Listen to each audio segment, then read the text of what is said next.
नमस्कार, स्वागत है आप सभी का हमारे YouTube channel gateway of success career launcher में। आज हिंदी का क्लास नंबर 2 है। इससे पहले हमने क्लास नंबर 1 किया, उसमें हम लोगों ने देखा हिंदी के फर्स्ट चैप्टर को डिस्कस किया जिसका नाम है बातचीत। ये हिंदी का क्लास नंबर 2 है और यहाँ पर क्लास नंबर 2 में हम लोग डिस्कस करने वाले हैं हिंदी पाठ दिंगत के दूसरे चैप्टर को जिसका नाम है उसने कहा था, है ना, जिसका नाम है उसने कहा था। तो उसने कहा था ये हिंदी का आपका पाठ नंबर 2 है। और यदि इस पाठ उसने कहा था कि लेखक की बात की जाए तो इसके लेखक का नाम है चंद्रधर शर्मा गुलेरी। ठीक है, बड़ा ही महत्वपूर्ण चैप्टर है और इससे 1-2 क्वेश्चन हमेशा पूछे जाते रहे हैं एग्जाम में। तो उसने कहा था पाठ है और इसके लेखक कौन है? चंद्रधर शर्मा गुलेरी। और सबसे पहला चीज़ जो है वो हम लोग इस पाठ के लेखक के परिचय के बारे में जानेंगे कि लेखक का परिचय क्या है। तो ये लेखक है जिनका नाम है चंद्रधर शर्मा गुलेरी। इनका जन्म 7 जुलाई 1883 में हुआ है और इनका निधन, इनकी मृत्यु 12 सितंबर 1922 को हुआ है। इनका जन्म स्थान जयपुर राजस्थान, मूल निवास जो है इनका गुलेर नामक ग्राम, जिला कांगड़ा, हिमाचल प्रदेश। और इनके पिता का नाम क्या है? पंडित शिवराम। ये कुछ महत्वपूर्ण और बेसिक इंफॉर्मेशन है, इसको एक बार फिर से आप लोग देखिए। उसने कहा था पाठ के लेखक है चंद्रधर शर्मा गुलेरी जिनका जन्म 7 जुलाई 1883 को हुआ। उनका निधन 12 सितंबर 1922 को हुआ। जन्म स्थान जयपुर राजस्थान, लेकिन ये लोग मूल निवासी कहाँ के थे? तो गुलेर नामक ग्राम, जिला कांगड़ा, हिमाचल प्रदेश के मूल निवासी थे। इनके पिता का नाम है पंडित शिवराम। यदि इनके शिक्षा दीक्षा की बात की जाए तो शिक्षा में सबसे पहले बचपन में संस्कृत की इन्होंने शिक्षा लिया। बचपन में संस्कृत की शिक्षा ली। संस्कृत की शिक्षा के बाद 1899 में इलाहाबाद तथा कोलकाता विश्वविद्यालय से क्रमशः इंटर तथा मैट्रिक किया, है ना। उसके बाद 1901 में कोलकाता विश्वविद्यालय से इंटरमीडिएट तथा 1903 में इलाहाबाद विश्वविद्यालय से बीए किया। तो ये इनकी शिक्षा दीक्षा, प्रारंभिक शिक्षा घर पे हुई। बचपन में इन्होंने सबसे पहले संस्कृत पढ़ा। उसके बाद 1899 में इलाहाबाद विद्यालय से इंटर और फिर कोलकाता विश्वविद्यालय से मैट्रिक किया। फिर 1901 में कोलकाता विश्वविद्यालय से इंटरमीडिएट तथा 1903 में इलाहाबाद विश्वविद्यालय से इन्होंने बीए किया। अब जब इन्होंने पढ़ाई कर ली तो फिर इनकी करियर शुरू हुई लेखक के रूप में। तो सबसे पहले इन्होंने एक संपादन का काम किया। तो सबसे पहले ये संपादन बने समालोचक तथा काशी नागरी प्रचारणी पत्रिका। 2 पत्रिकाओं का इन्होंने संपादन किया। उसमें से एक का नाम है समालोचक, दूसरे का नाम है काशी नागरी प्रचारणी पत्रिका। ठीक है, उसके बाद इनकी कुछ रचनाएं देखते हैं। तो इनकी रचनाओं में सबसे पहले इनकी कहानियां। तो इनके कहानियों में इनकी 3 महत्वपूर्ण कहानियां हैं, जिसमें से पहला का नाम है सुखमय जीवन, जिसको 1911 में लिखा गया। एक का नाम है बुध का कांटा, जिसे भी 1911 में लिखा गया। और उसने कहा था, जिसको 1915 में लिखा गया। तो ये इन्होंने 3 ही कहानियां लिखी और इन्हीं कहानियों को बदले ये कहानीकार कहे गए। मात्र 3 कहानियां ही लिखी थी।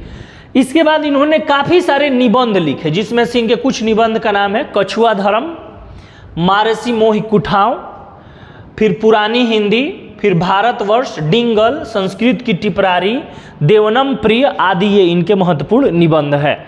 तो कहानियों के नाम उनके वर्ष के साथ और साथ में ये निबंध के नाम आपको जरूर याद रखने हैं। कुछ इन्होंने टिप्पणियां भी लिखी, जैसे अनुवादों की बाढ़ इनकी एक टिप्पणी है, खोज की खाज एक इनकी टिप्पणी है, क्रियाहीन हिंदी, वैदिक भाषा में प्राकृतपन, ये इनके कुछ क्या है टिप्पणी है। तो इनकी रचनाओं का सफर शुरू हुआ पत्रिका से सबसे पहले इन्होंने समालोचक तथा काशी नागरी परिचारिणी पत्रिका में संपादन का काम किया। फिर इन्होंने कहानियाँ भी लिखी, 3 ही कहानियाँ अपने पूरे जीवन में लिखे इन्होंने, जिसमें से सुखमय जीवन, बुद्ध का कांटा और उसने कहा था, 3 कहानियाँ हैं, जिसमें से तीसरी कहानी उसने कहा था अभी हम लोग पढ़ेंगे। उसके बाद निबंध लेखन इनका सबसे अधिक था, इन्होंने अलग अलग विषयों पर निबंध भी लिखा और टिप्पणियाँ भी इन्होंने लिखी। इनके जो निबंध लेखन के विषय थे उसमें क्या क्या शामिल था, तो निबंध लेखन के जो इनके विषय थे उसमें शामिल था प्राच्य विद्या, है ना, प्राच्य विद्या, इतिहास, पुरातत्व, भाषा विज्ञान और समसामयिक विषयों पर निबंध लेखन। समसामयिक मतलब करेंट अफेयर्स, भाषा पे, पुरातत्व पे, इतिहास पे और प्राचीन काल की विद्या, इन विषयों पे निबंध लिखे। तो यदि प्रश्न ये आए कि चंद्रधर शर्मा गुलेरी क्या थे, तो चंद्रधर शर्मा गुलेरी ने तो देखो मात्र 3 ही कहानियां लिखी, लेकिन इन्होंने निबंध और टिप्पणियां ज़्यादा लिखी, इसीलिए इनको हम लोग एक निबंधकार के रूप में जानेंगे। जैसे कि यहाँ पे आपको दर्शाया भी जा रहा है कि चंद्रधर शर्मा गुलेरी जो है, चंद्रधर शर्मा गुलेरी जो है वो 20वीं शताब्दी के, है ना, 20वीं शताब्दी के प्रथम चरण, अब जैसे कि अभी 21वीं शताब्दी चल रहा है और हम लोग 21वीं शताब्दी के द्वितीय चरण को पार करके तृतीय चरण में आ गए हैं, तो उसी तरह से ये 20वीं शताब्दी के प्रथम चरण में हिंदी गद्य साहित्य के एक प्रमुख लेखक थे। गद्य और पद मैंने बताया है, जो कविता वाला भाग होता है उसे हम लोग पद कहते हैं, बाकी जो निबंध, कहानी, उपन्यास, नाटक ये सारा गद्य में आ जाता है, तो ये गद्य के लेखक थे। चंद्रधर शर्मा गुलेरी की यदि युग की बात की जाए तो एक द्विवेदी युग के कवि माने जाते हैं, लेखक माने जाते हैं, और द्विवेदी युग में इन्होंने बहुत ही निबंधकार के रूप में ही लोग इन्हें याद करते थे। चंद्रधर शर्मा गुलेरी कहानीकार से ज़्यादा निबंधकार के रूप में याद किए गए, क्योंकि इन्होंने मात्र 3 ही कहानियाँ लिखी और उन्हीं 3 कहानियों के बल पर ये कहानीकार के रूप में अमर हो गए। तो ये था कुछ महत्वपूर्ण इन्फॉर्मेशन चंद्रधर शर्मा गुलेरी के जीवन के बारे में, और जो कि ये उसने कहा था पाठ के लेखक है।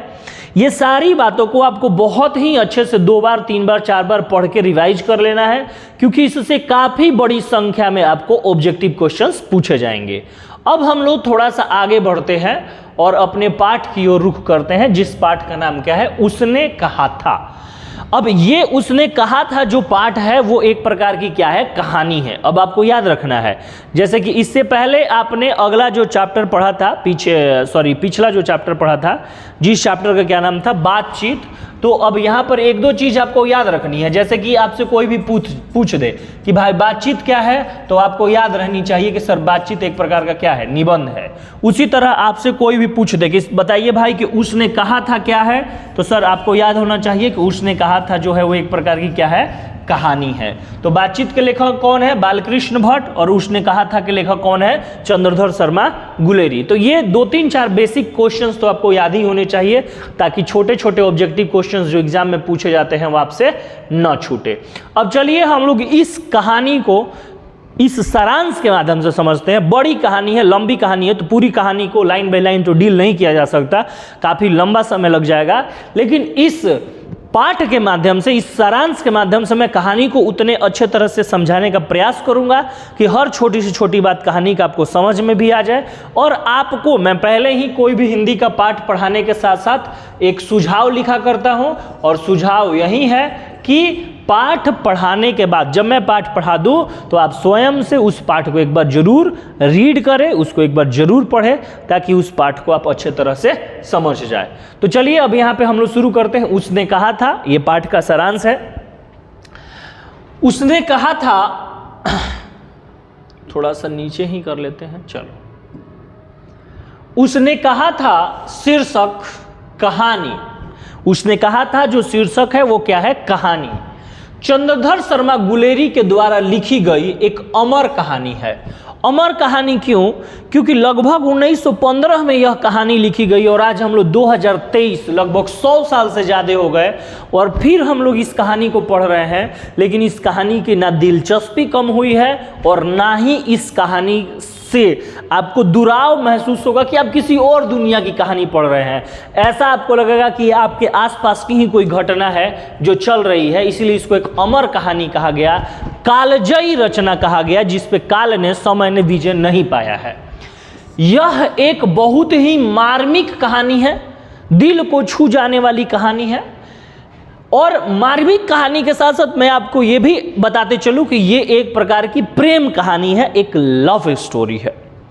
ये इस कहानी के माध्यम से मनुष्य को सच्चे प्रेम के रूप का साक्षात्कार करने को मिलेगा कि इंसान के बीच जो प्रेम है, हमको लगता है कि दुनिया में जिस शब्द की सबसे बड़ी बदनामी हुई है वो शब्द क्या है? LOV, love. लव सुनते ही नहीं कि किसी के कान खड़े हो जाते हैं, लेकिन हमें समझना होगा कि प्रेम का मूल अर्थ क्या होता है, मूल तात्पर्य क्या होता है। और इस परिभाषा को समझने में शायद ये कहानी अंत तक आपको समझा दे कि प्रेम आखिर होता क्या है। तो कह रहा है कि इस कहानी की शुरुआत अमृतसर के भीड़ भाड़ बाजार से शुरू होती है। अमृतसर का चौक चौराहा होता है जहां काफ़ी भीड़ लगी होती है, सब्जी वाले, ठेले वाले, दूध वाले, मिठाई वाले, है ना, और तांगे वाले की भीड़ है। और उसी भीड़ भाड़ वाले इलाके में कहानी का पहला सीन शुरू होता है। इस कहानी में 12 साल का एक लड़का 8 साल की एक लड़की को तांगे के नीचे आने से बचाता है। जैसे कि अक्सर प्रेम वाली कहानियों की शुरुआत होती है कि जो अभिनेत्री है, जो हीरोइन है, जो एक्ट्रेस है, उसको कोई गुंडा छेड़ रहा है, या वो खाई में गिर रही है, या उसकी गाड़ी का ब्रेक फेल हो गया है, या वो बस के नीचे आने वाली है, और तभी एंट्री होती है उस फिल्म के हीरो की और वो उसकी जान को बचा लेता है। और जान बचाता है तो फिर दोनों में दोस्ती होती है, फिर दोनों में प्रेम होता है। उसी तरह यह कहानी आगे बढ़ती है कि एक 12 साल का लड़का होता है और एक 8 साल की लड़की होती है।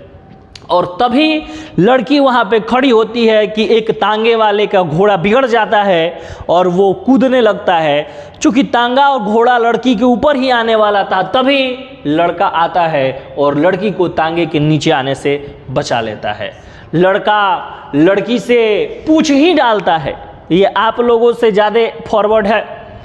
आप लोग तो बहुत खुश होते हैं तो कहते हैं भाई कि ज़रा व्हाट्सअप नंबर बताइएगा या फ़ोन नंबर बताइएगा, लेकिन लड़का सीधा मुद्दे की बात करता है कि भाई फ़ोन या व्हाट्सअप से या पत्र लिखकर समय क्यों बर्बाद करना, पहले देख लेते हैं कि रिजर्वेशन हो गया है कि सीट खाली है। तो लड़के ने पूछ लिया, लड़की से पूछता है क्या तेरी कुड़माई हो गई है, क्या शादी कर लिया है तुमने, क्या सगाई हो गई है तुम्हारी। कुड़माई का अर्थ सगाई होता है। क्या सगाई हो गई है। लड़की धत कह के भाग जाती है, लड़की शर्मा जाती है और हम लोग भोजपुरी भाषा में कहते हैं कि चोन्हा कर आंख चढ़ा कर कहती है बक क्या पूछते हैं जी। तो ये कह के लड़की भाग जाती है। लड़की वहाँ से भाग जाती है। दोनों बाजार में कभी कभी मिल जाया करते हैं, कभी सब्जी वाले के पास तो कभी दूध वाले के पास ये लोग मिलते रहते हैं। और लड़का बार बार यही प्रश्न उससे पूछता रहता है, क्या तेरी मंगनी हो गई है, क्या तेरी कुड़माई हो गई है। एकदम बाल ओल झाड़ के नया शर्ट पहन के लड़का तैयार होता है, घड़ी का टाइम देख के कब आने वाली है। कैसे जैसे तुमको एक बार कोचिंग के सामने कोई पलट के देख लेता है तो अब तुमको लगता है कि अरे भाई वो तो हमको देख लिया, हमको सही समय पर पहुंचना चाहिए, नहीं तो काम बिगड़ जाएगा। वैसे ही लड़का से वो लड़की मुस्कुरा के हंसकर बात की तो बोला भाई कि अब हम तो जाना पड़ेगा। लड़की दूध वाले की दुकान पर जाए, ये जनाब वहाँ पे भी प्रकट हो जाते हैं। लड़की सब्जी वाले की दुकान पर जाइए, वहाँ पे भी प्रकट हो जाते हैं और बार बार उससे यही बात पूछते हैं, क्या तेरी कुड़माई हो गई है। और जैसा कि बचपन में हम लोगों ने एक गाना सुना था कि ना के मतलब हाँ होला। तो चूंकि लड़की ने तो इसको ना नहीं बोली है, लेकिन मतलब इसको हाँ भी नहीं बोली है, ना भी नहीं बोलती, बोला कि चलो भाई हाँ तो बोली ही नहीं तो कम से कम ना भी नहीं बोली है तो आशा रखा जाए। और ये उससे पूछता रहता। लेकिन एक दिन क्या होता है, घटना बदलती है और एक दिन सच में उस लड़की की सगाई हो जाती है। लड़का उससे पूछता है कि क्या तेरी कुड़माई हो गई है, तो आशा के विपरीत लड़की उस दिन जवाब देती है कि हाँ मेरी कुड़माई हो गई है। देखते नहीं हो कि ये रेशमी नया साल ओढ़े हुए हूँ। मतलब आज की यदि लड़की से पूछोगे तो बोलेगी कि हाँ देखते नहीं हो कि मोबाइल मिला है बतियाने के लिए। उसी तरह से लड़की बोली, है ना, और लड़का बहुत उदास हो जाता है। चूँकि यह सारांश है, कहानी में बड़ा ही डिटेल में वर्णन किया गया है कि जब लड़का इस बात से ऐसा लगता है कि लड़के के ऊपर वज्रपात हो जाता है और लड़का वहाँ से चलता है तो सब्जी वाले के ठेले में दूध गिरा देता है, कभी किसी को पत्थर मारता है तो कभी सामने से आ रही किसी औरत में टकरा जाता है और गाली सुनता है। तो ये घटनाएं होती है और यहाँ पे कहानी का पहला दृश्य जो है वो समाप्त हो जाता है। कहानी का दूसरा दृश्य शुरू होता है 25 साल के बाद। 25 साल के बाद वही लड़का सेना में भर्ती होता है और जिस लड़के का नाम क्या होता है, लहना सिंह। अब ये वही लड़का है जो अमृतसर के बाजार में 12 साल जिसकी उम्र होती है और लड़की की उम्र 8 साल होती है और उससे बार बार पूछता है क्या तेरी कुड़माई हो गई है। इस घटना के 25 साल बाद लड़का का फिर कहानी आता है और वो क्या है कि अब 25 साल बाद सेना में भर्ती हो गया है और उसी लड़के का नाम यहाँ पर क्या रखा गया है, लहना सिंह। और लहना सिंह जो है वो हमारे इस कहानी का मुख्य पात्र भी है। चलिए थोड़ा सा कहानी को आगे बढ़ाते हैं। कह रहा है कि जिसका नाम लहना सिंह होता है, लहना अंग्रेजों की तरफ से फ्रांस में लड़ने जाता है, फ्रांस में लड़ने जाता है और वहीं पर सेना में उसे सूबेदार हजारा सिंह और बजीरा सिंह और बोधा सिंह के बीच दोस्ती होती है। जाता है तो वहाँ पे इसके कुछ सेना में दोस्त बनते हैं, जिसमें से एक दोस्त है हजारा सिंह, एक दोस्त है बजीरा सिंह। और बजीरा सिंह को पलटन का विदूषक भी कहा गया है क्योंकि बजीरा सिंह बड़े ही बात बनाते हैं। और ये बोधा सिंह है, ये हजारा सिंह के सुपुत्र है। सबके बीच दोस्ती हो जाती है। एक बार सूबेदार हजारा सिंह के बुलाने पर लहना सिंह सूबेदार के घर जाता है। कहानी कुछ ऐसा है कि एक दिन 7 दिन की छुट्टी लेकर लहना सिंह अपनी नौकरी से घर आया है कुछ जमीन के विवाद को सुलझाने के लिए। तभी उसको घर पे चिट्ठी मिलती है कि तुम्हारी सेना को, तुम्हारी पलटन को, तुम्हारी रेजिमेंट को लड़ाई में जाना है, घर वापस आ जाओ।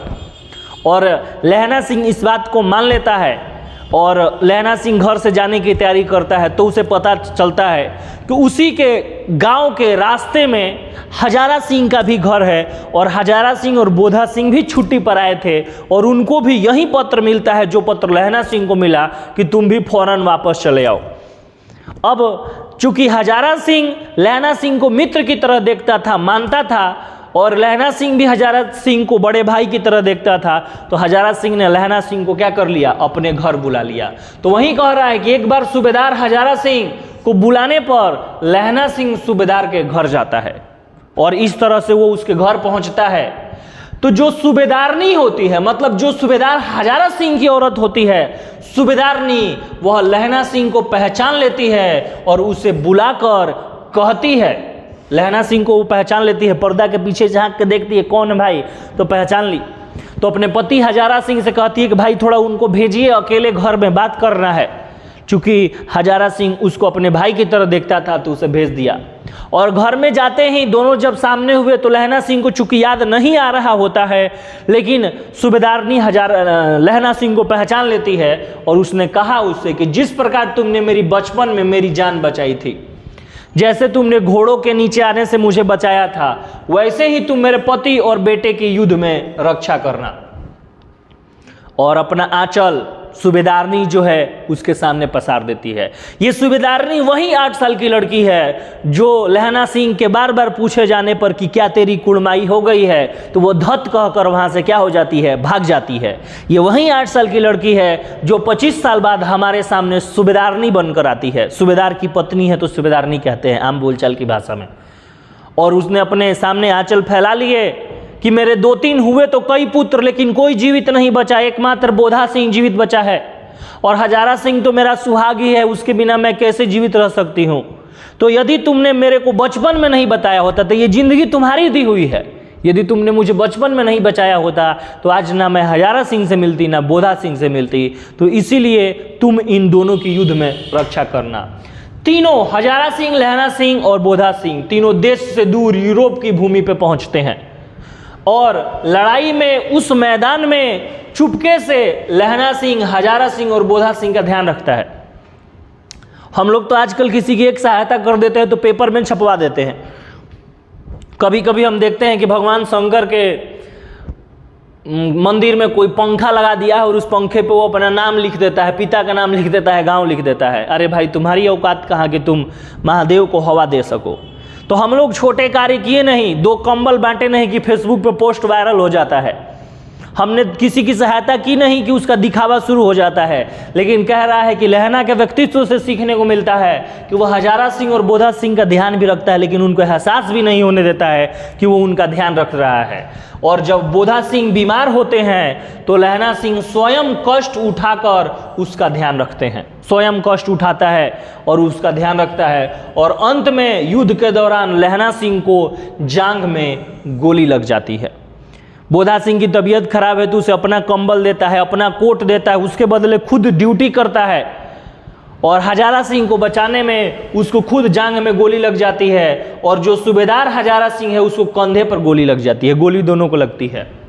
तो लहना सिंह अपनी जान की परवाह न करते हुए, लहना सिंह ने खुद की जान की परवाह नहीं की, और वह सूबेदार और उसके बेटे को घायल वाले सैनिक गाड़ी में हॉस्पिटल पहुंचवा कर सूबेदार का जान बचाता है।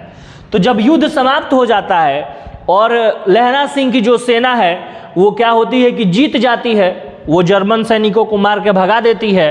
तो जो घायल सैनिकों को लेने के लिए गाड़ी आती है उसमें इतना ही जगह रहता है कि या तो उसमें हजारा सिंह जा सकता है या तो लहना सिंह। तो लहना सिंह उसमें नहीं जाता है, और वो क्या करता है कि सूबेदार और उसके बेटे की तो बुखार से तबीयत खराब थी, उस दोनों को घायल वाले सैनिकों के गाड़ी में हॉस्पिटल पहुंचवा देता है, और इस तरह से सूबेदार की जान बच जाती है और उसके बेटे की भी जान बच जाती है। और जान बचाने के बाद लहना सिंह कहता है कि अगर सूबेदारनी को पत्र लिखना तो मेरा माथा टेकना। लहना सिंह ने कहा कि यदि तुम अपने पत्नी को पत्र लिखना सूबेदारनी को तो मेरी ओर से नमस्ते सलाम कह देना, और जब घर जाओ तो कह देना कि मुझसे जो उसने कहा था वह मैं कर दिया। कह देना उससे कि जो उसने मुझसे कहा था वो मैं कर दिया। और सूबेदारनी लहना सिंह से यही कही थी कि तू मेरे पुत्र और पति की रक्षा करना, तो ये बोला कर दिया। बेचारा सूबेदार पूछता ही रह गया कि उसने क्या कहा था, कि गाड़ी चल दी।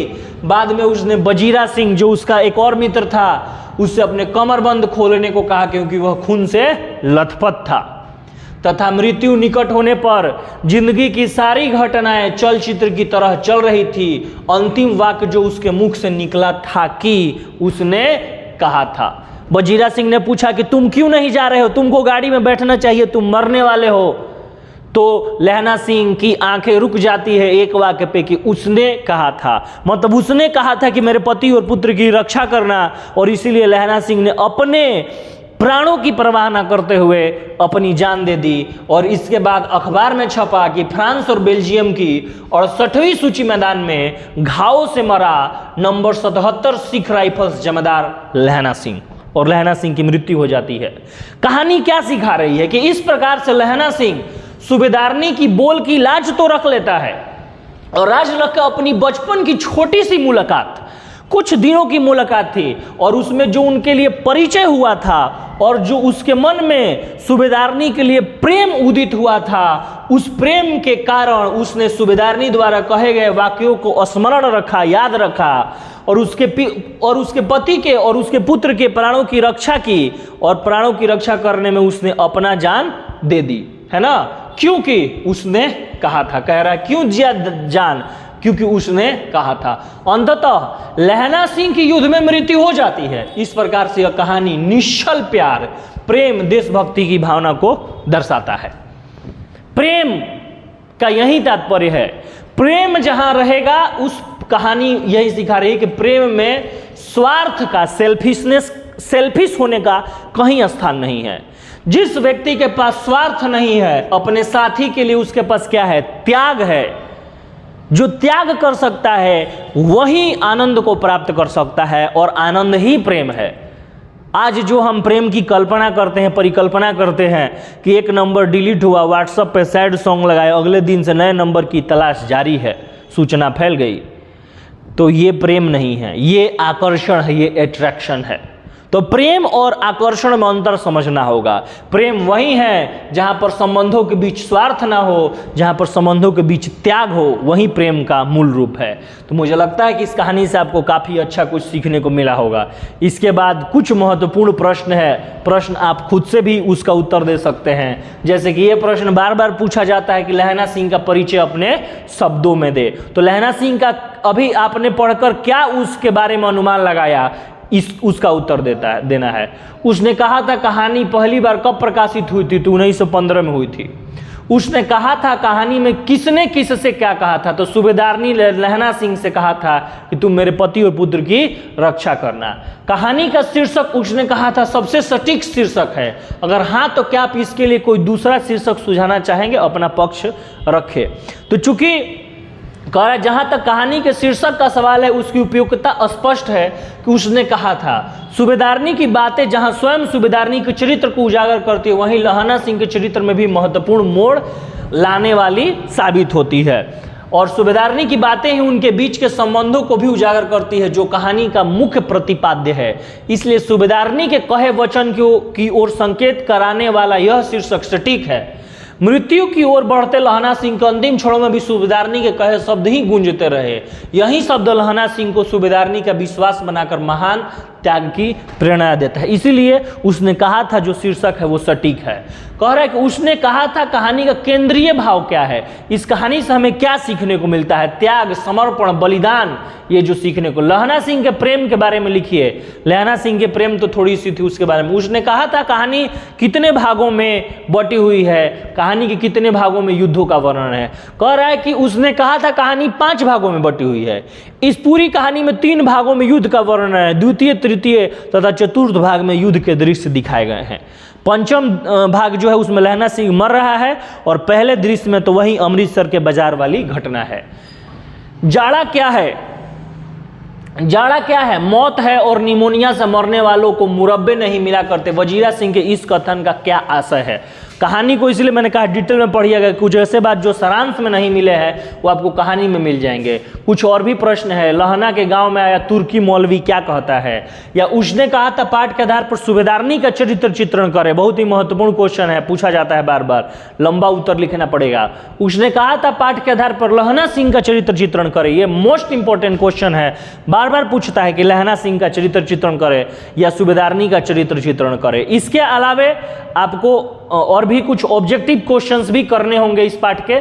लेकिन यदि इस पाठ के सारांश को और इसके लेखक के बारे को आप बढ़िया से पढ़ लेते हैं तो फिर इसके ऑब्जेक्टिव्स करने में उतनी ज़्यादा आपको दिक्कत नहीं होगी। मैं ऐसे अलग से ऑब्जेक्टिव भी करवाऊंगा, उस पर भी हम लोग चर्चा करेंगे। लेकिन फिलहाल आज के लिए इतना ही, फिर हम मिलेंगे अपनी अगली क्लास में। तब तक आप इस चैनल को सब्सक्राइब यदि नहीं किए हैं तो सब्सक्राइब कीजिए और लाइक भी कीजिए, अपने दोस्तों के साथ शेयर कीजिए। थैंक यू सो मच, मिलते हैं नेक्स्ट वीडियो में। Thank you.